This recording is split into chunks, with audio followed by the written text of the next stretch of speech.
దళిత BC నేతలంటే చులకన protocol వివాదంపై స్పీకర్కు వేముల వీరేశం ఫిర్యాదు. ఆకలినైనా సహిస్తా కానీ అవమానాన్ని భరించలేను. పోలీసుల తీర్పై స్పీకర్కు మొరపెట్టుకున్న ఎమ్మెల్యే సీఎం సహోదరులకు ఒకలా, దళిత ఎమ్మెల్యేలకు మరోలానా అన్న చర్చ. సొంత పార్టీ ఎమ్మెల్యేలతో అంతర్మదనం. వేముల ఫిర్యాదు వెనుక జిల్లా సీనియర్ నేత ఉన్నాడన్నటువంటి గుసగుసలు ఉన్నాయి.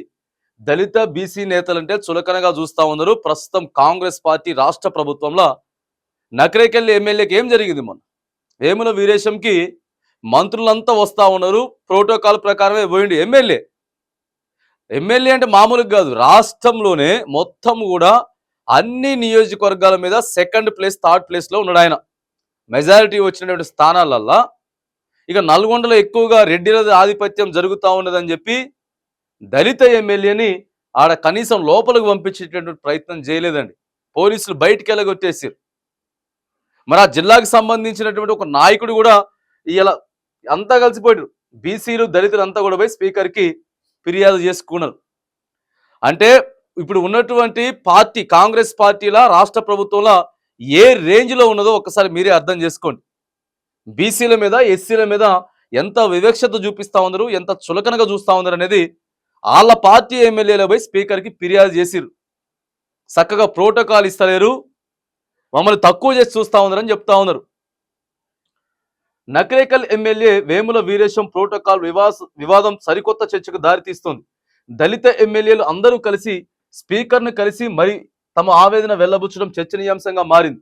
ఎన్నికైన ప్రజాప్రతినిధులకే ఇలా ఉంటే రాష్ట్రంలో తమను పట్టించుకునే వారెవరని ప్రశ్నించినట్టు తెలుస్తోంది.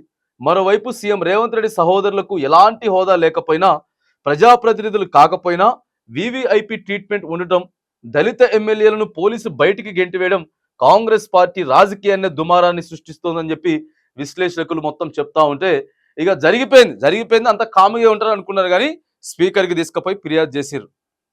వాస్తవంగా దళితులకి కరెక్ట్ ప్రోటోకాల్ ఇవ్వట్లేదు, గుర్తించడం లేదు.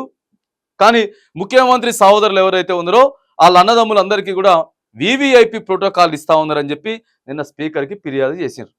ఈ రేంజ్లో ఉన్నది కాంగ్రెస్ పార్టీలో, రాష్ట్ర ప్రభుత్వంలో ఈ రేంజ్లో జరుగుతున్నది. మరి నల్గొండ, ఖమ్మం ఎక్కువగా ఇక రెడ్డిలదే ఆధిపత్యం నడుస్తూ ఉన్నది.